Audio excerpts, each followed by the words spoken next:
This is my Bruceploitation collection. If you don't know what Bruceploitation is, that's when the untimely death of Bruce Lee, filmmakers decided to exploit his fame and hire people, martial artists that looked a lot like him, and made movies that basically ripped him off, and just to make a quick buck. It's an interesting genre that I've gotten into. The films are trashy. Most of them are just plain horrible, but there are a lot of really entertaining films the genre has to offer. The first and most popular film I'm going to go over is actually available in the Bruce Lee box set. And that is, of course, Game of Death. This is the film Bruce Lee started working on before he quit, went and filmed Enter the Dragon, and then died before he got a chance to finish it. Well, they took that footage that Bruce Lee filmed, and then later in 1979 finished the film by using stand-ins for Bruce Lee, and the result is pretty bad. Great score, wonderful title sequence. The ending fights with Bruce Lee are amazing, but the film before it is pretty drab. Yeah, pretty bad movie. They used more stock footage of Bruce Lee in Game of Death 2, aka Tower of Death. It has no plot connection to Game of Death, but I actually enjoyed this movie more. It's kind of like a James Bond ripoff too, and for that fact, I actually enjoyed this more. Bruce Lee's film Fist of Fury, which was originally released in the United States as Chinese Connection. They made a sequel with star Bruce Lai with L.I. Chinese Connection 2, more widely known throughout the world as Fist of Fury 2. This is where he plays Bruce Lee's brother, and to be honest, this is not a bad sequel. One of the best films the Bruceploitation film has to offer. The best DVD version I found of this is from Trinity. It's just basically like the old Platinum release.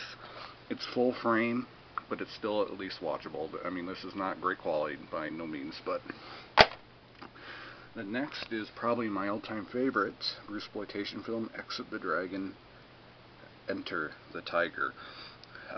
This stars Bruce Lee again, and he's best friends with actor Bruce Lee and visits him on the set while making Enter the Dragon. And Bruce Lee knows he's going to be killed, and he says, "If I am killed, find out who killed me." And Bruce Lee literally goes on a mission to find out who killed Bruce Lee. It's hilarious, shameless rip-off of Bruce Lee's fame, and one of the most entertaining. The DVD from Trinity from Trinity Entertainment is a big letdown because the widescreen ratio is screwed up. If you watch it on anamorphic, everything looks too fat. If you watch it letterboxed, everything looks too tall. I actually had to have one of my friends that was a tech buff actually go in and fix the picture ratio for me and burn a new disc. Really disappointed by that. No quality control. Come on, guys. Didn't you know the picture ratio screwed up before you released the film? Great, entertaining, trashy film with a bad screw up on the DVD. The sequel to Exit the Dragon, Enter the Tiger is Return of the Tiger, again released by Trinity. Entertaining sequel, trashy martial arts film again, one of the better Bruceploitation films I've seen. But again, Trinity screwed up the DVD release. The picture ratio, everything looks fat and anamorphic, and on Letterboxd everything looks tall. Thanks again for nothing, Trinity. There.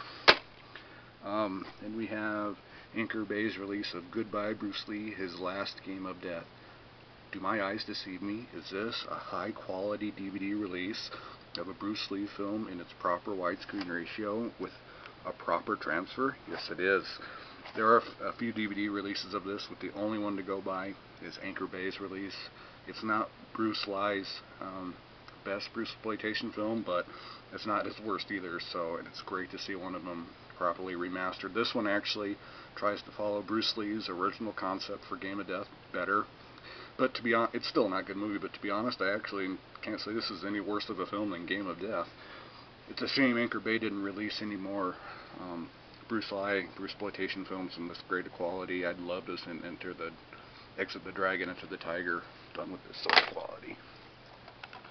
Then we have Platinum or Echo Bridges' release of Edge of Fury. This is a VHS transfer, albeit a very watchable VHS transfer. I was not disappointed by this cheap DVD at all. Bruce Lee plays a chauffeur whose boss is like a mafia leader, and he gets captured, and all his enemies are after his boss's son, and he has to protect him. I enjoyed it, for a Bruceploitation film, pretty entertaining. Then we have Blind Fist of Bruce, another Bruce Lee film.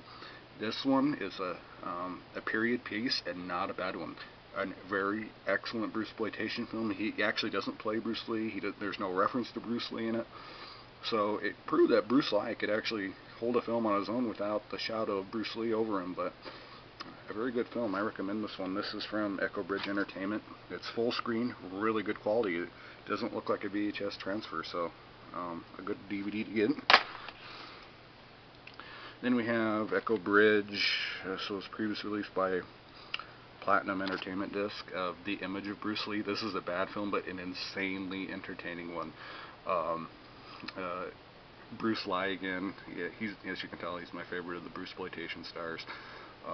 There's a scene in this where a woman gets in the car with him. She goes, "You look like a lot like that star Bruce Lee. You should become a star, an actor." And I just started laughing because that's probably how Bruce Lee's career actually started. This is a full-screen VHS transfer. It's watchable, not the best of quality, but if you're a fan of Bruceploitation, this should tide you over. Then we have The Fists of Bruce Lee. Bruce Lee again. Bruce Lee. This release from Echo Bridge Entertainment, previously released by Platinum again.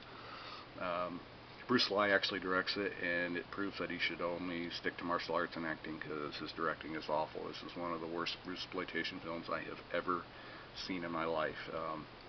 Just horrible, horrible directing, horrible cam work.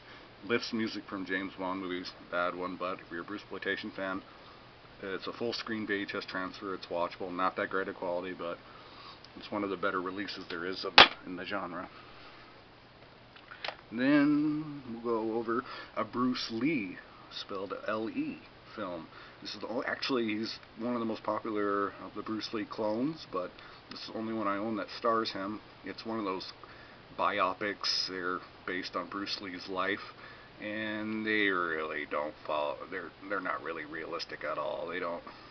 They're just crap. I hate the biopic ones, and this was just a horrible film and just a boring biopic. Not the worst one. The worst one I've seen is Bruce Lee, A Dragon Story, starring Bruce Lee, and that was so bad I actually ended up just selling that movie.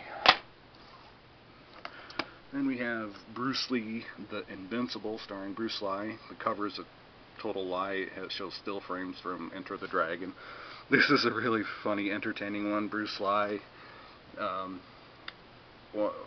one of his master's proteges uses his martial arts abilities for evil, and so his master and Bruce Lee have to travel to take him down. They even fight gorillas, guys in suits in this one. It was hilarious. Really enjoyed it. This is a definite must-own. Then my last Bruceploitation film I own is The Young Bruce Lee, starring Bruce Lee. It's another Bruce Lee biopic film. Boring, drab. I only own it because it's Bruceploitation. I did like this one a little better than Legend of Bruce Lee, but it's still not a good movie. But there you go. And that's my Bruceploitation collection. Trashy films, some gems in there, and some real turds. So if you're brave enough to enter into the genre, that should get you started.